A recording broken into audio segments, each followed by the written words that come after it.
Market का पंचनामा में आपका बहुत बहुत स्वागत है। मैं हूं यतिन मोता। आज सुमित छुट्टी पे हैं, आज फ्राइडे है तो जल्दी चले गए, तो इसीलिए आज मुझे मौका मिला है आपके साथ पंचनामा करने का।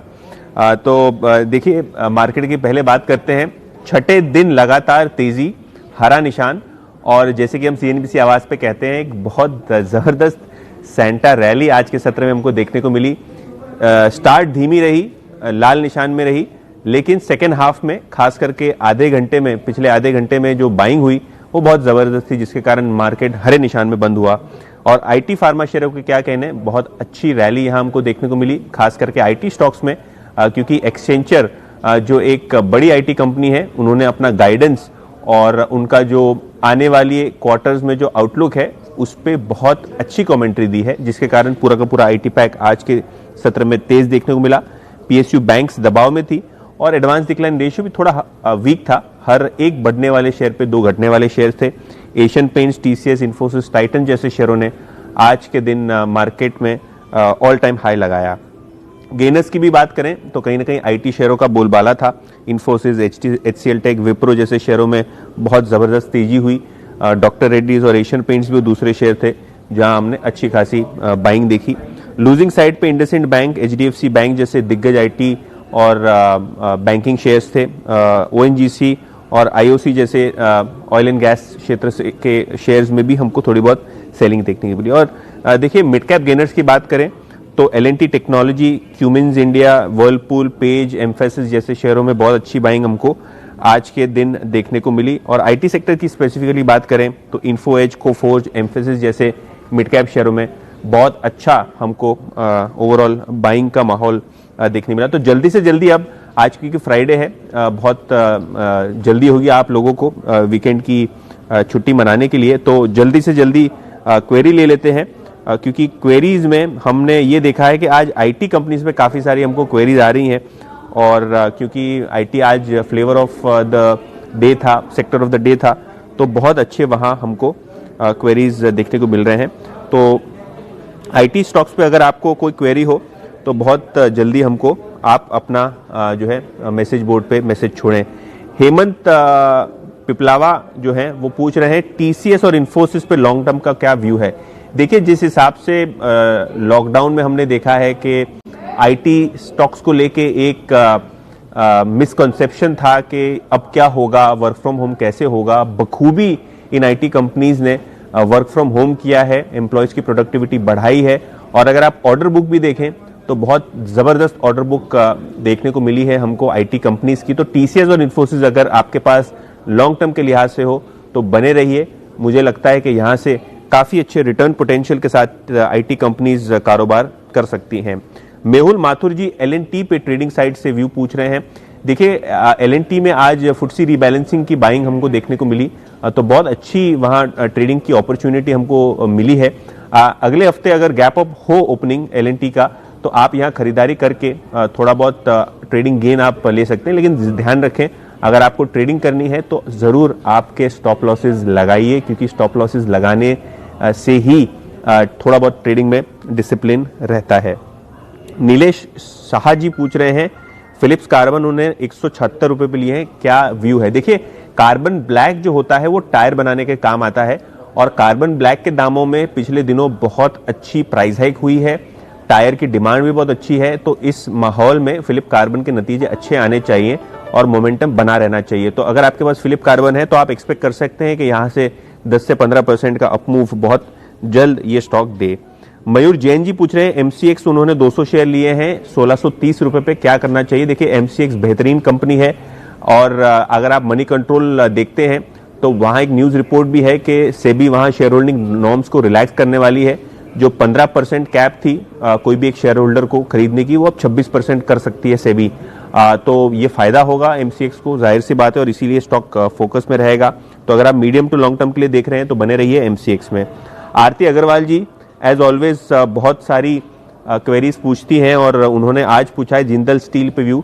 देखिए, जिस हिसाब से डॉलर इंडेक्स पोजीशनड है, क्योंकि उस पे मेटल इंडेक्स की बहुत ट्रैकिंग होती है, और जिस हिसाब से ग्लोबल कंपनीज खास करके आर्सेलर मित्तल ने दामों में बढ़ोतरी की है स्टील की, तो लगता है कि यहाँ भी ट्रेडिंग मोमेंटम बना रहेगा। तो JSPL जिंदल स्टील अगर आपने लिया हो तो यहाँ बने रहिए स्टॉप लॉसेस के साथ। मुझे लगता है कि यहाँ से अच्छे प्रदर्शन की उम्मीद है, खास करके तीसरी क्वार्टर में आप रिजल्ट्स भी बहुत अच्छे देखेंगे स्टील कंपनीज के।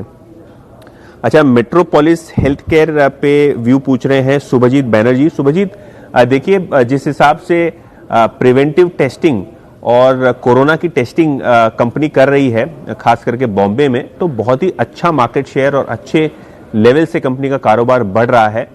लॉकडाउन में थोड़ी बहुत ग्रोथ की प्रॉब्लम्स थी, लेकिन सेकेंड हाफ में एनालिस्ट का मानना यह है कि मेट्रोपोलिस और डॉक्टर लाल पैथलैब जैसी कंपनी बहुत अच्छा प्रदर्शन दिखा सकती हैं रिजल्ट्स को लेके। तो अगर आपके पास डायग्नोस्टिक्स के शेयर हो तो यहाँ बने रहें, लॉन्ग टर्म व्यू है तो होल्ड करिए। और अगर आपको ट्रेडिंग से इसको लेना है तो जाहिर सी बात है, जैसे मैंने कहा, स्टॉप लॉसेस के साथ इन बढ़िया बढ़िया कंपनीज में आप ट्रेड कर सकते हैं। कुंदन जी पूछ रहे हैं ओरिएंट इलेक्ट्रिक पे क्या व्यू है। देखिए इलेक्ट्रिकल्स के सामान में काफ़ी अच्छी प्राइस हाइक्स हमने देखी है। ओवरऑल बेसिस पे अगर आप कंज्यूमर्स की बात करें तो हेवेल जैसी कंपनी रिकॉर्ड हाई पे है और ओरिएंट इलेक्ट्रिक भी बहुत अच्छी कंपनी है। तो अगर आपका medium to long term view हो तो इस शेयर में आप बने रह सकते हैं। इसके अलावा जो क्वेरीज आ रही हैं, मैं एक बार रिफ्रेश कर लेता हूं मेरा पेज तो ज़्यादा व्यूज़ हमको दिखेंगे। अच्छा, रवि मिश्रा जी पूछ रहे हैं long term view Tata Motors और ITC पे। तो देखिए ITC पे हमको हर हफ्ते क्वेरीज आती हैं, ब्रोकरेजेस काफ़ी बुलिश हैं। 4 से 5% का डिविडेंड यील्ड है ITC में, जो आपको एक फिक्स डिपॉजिट पे मिलता है। तो ITC में अगर आपने इन्वेस्टमेंट किया हुआ हो और स्टॉक नहीं चलता है, घबराने की कोई बात नहीं है, आपको डिविडेंड तो कंपनी से आते रहेंगे। और जब भी साइकिल टर्न होगी और अच्छे निवेशक इसके अंदर एंट्री करना शुरू करेंगे तो यहाँ से भी स्टॉक में काफ़ी अच्छा रिटर्न पोटेंशियल है। काफ़ी सारे ब्रोकरेज रिपोर्ट पिछले 10 दिनों में आए हैं जो 25 से 30% के अपसाइड की बात कर रहे हैं ITC में। तो अगर आपके पास शेयर हो तो बने रहें। इसके अलावा टाटा मोटर्स की अगर आप बात करें तो ग्लोबल मार्केट अब सुधरेंगी, खास करके अमेरिका और यूरोप, तो टाटा मोटर्स को फायदा होगा क्योंकि उनका बड़ा बिजनेस जो है JLR से आता है। तो टाटा मोटर्स पे भी अगर आप बने रहना चाहते हैं तो बने रहें। प्रभाकर काले जी IDFC पे व्यू पूछ रहे हैं और ITDC पे व्यू पूछ रहे हैं। IDFC की अगर आप बात करें तो कंपनी अच्छी है, अगर वो मर्जर हो सकता है IDFC लिमिटेड और IDFC बैंक में तो अच्छी बात है दोनों कंपनीज के लिए। और ITDC की बात करें तो होटल कारोबार फिर से एक बार अनलॉकिंग की तरफ जा रहा है, तो ITDC को भी इस बात का फायदा हो सकता है। अच्छा, MT उस्मानी जी पूछ रहे हैं वेदांता के उनके पास 400 शेयर हैं, 143 पे होल्ड करें या सेल कर दें। देखिए MT उस्मानी जी, जिस हिसाब से ग्लोबल कमोडिटी मार्केट दिख रहा है और वेदांता मेरे हिसाब से 150-155 के बीच में ट्रेड कर रहा है। इस हफ्ते मैंने एक बाय कॉल भी दिया था डीलिंग रूम्स में, क्योंकि उनके यहाँ से एक राय आई थी बाइंग करने की। तो अगर आपके पास वेदांता के शेयर है तो होल्ड करें। मुझे लगता है यहाँ से मोमेंटम बन सकता है। 155-160 के ऊपर तक के लेवल्स हमको यहाँ बहुत जल्द देखने को मिल सकते हैं। वहां आपको चाहिए तो आप थोड़ा बहुत प्रॉफिट बुक कर लीजिए। महेंद्र सैया जी पूछ रहे हैं टाटा कम्युनिकेशन, उन्होंने 10 शेयर लिए हैं 1034 में। देखिए टाटा कम्युनिकेशन जो है वो इंटरनेट जो प्रोवाइड करती है कंपनी, उनका बैकएंड का पूरा जिम्मा उठाती है। वो आपको ब्रॉडबैंड सर्विसेज प्रोवाइड करते हैं जो आप रीडिस्ट्रीब्यूट करते हैं एज ए केबल ऑपरेटर और एज ए इंटरनेट ऑपरेटर। तो जिस हिसाब से डेटा की खपत बढ़ी है वर्क फ्रॉम होम के वजह से, कोविड के लॉकडाउन की वजह से, कंपनी को सीधा सीधा फायदा होगा। और ये पिछले 1-2 क्वार्टर के नतीजों में भी हमको दिख रहा है कि टाटा कम्युनिकेशन का बहुत अच्छा प्रदर्शन रहा है।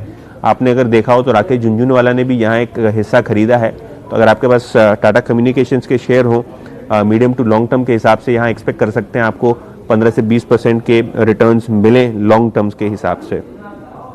अच्छा, और आखिरी क्वेरी लेता हूं मैं डॉक्टर शशांक कदम की। उन्होंने ONGC और स्पाइसजेट में व्यू पूछा है। देखिए ONGC जिस हिसाब से कच्चे तेल के दाम बढ़ रहे हैं, क्रूड ऑयल के दाम बढ़ रहे हैं, ONGC को सीधा फायदा होगा। कंपनी में बहुत बड़ा अंडर वैल्यूएशन है। पिछले 15-20 दिन से अगर आप देखें तो PSU स्टॉक्स में बहुत अच्छी हलचल है पॉजिटिव साइड पे। तो अगर आपके पास ONGC के शेयर हैं तो बने रहें। स्पाइसजेट का क्वेरी हमको 2-4 दिन पहले भी आया था। देखिए 50 रुपए से स्टॉक 100 रुपए हो गया है, डबल हो गया है एक छोटे अंतरकाल में। दिवाली पे 50-60 रुपए का दाम रहता था, आज 100 रुपए है। तो अगर आपने फ्रेश एंट्री ली है तो मैं कहूँगा आपसे कि बहुत ध्यान से आपका स्टॉप लॉस रखें, क्योंकि डबल होने के बाद स्टॉक थोड़ा बहुत स्लो हो जाता है। और अगर आपके पास पहले से ही शेयर पड़े हुए हैं तो राइड करिए, यहाँ से आपको शायद 10 से 15% और कमाने को मिल सकते हैं, लेकिन फ्रेश पोजीशंस मेरे हिसाब से नहीं लेनी चाहिए स्पाइस जेट जैसे कंपनी में, क्योंकि रनअप काफ़ी अच्छा हो चुका है। और इसी के साथ दीजिए मुझे विदा, और आप अपना वीकेंड एंजॉय करिए और बहुत बहुत संभाल के ट्रेडिंग करिए स्टॉप लॉसेस के साथ।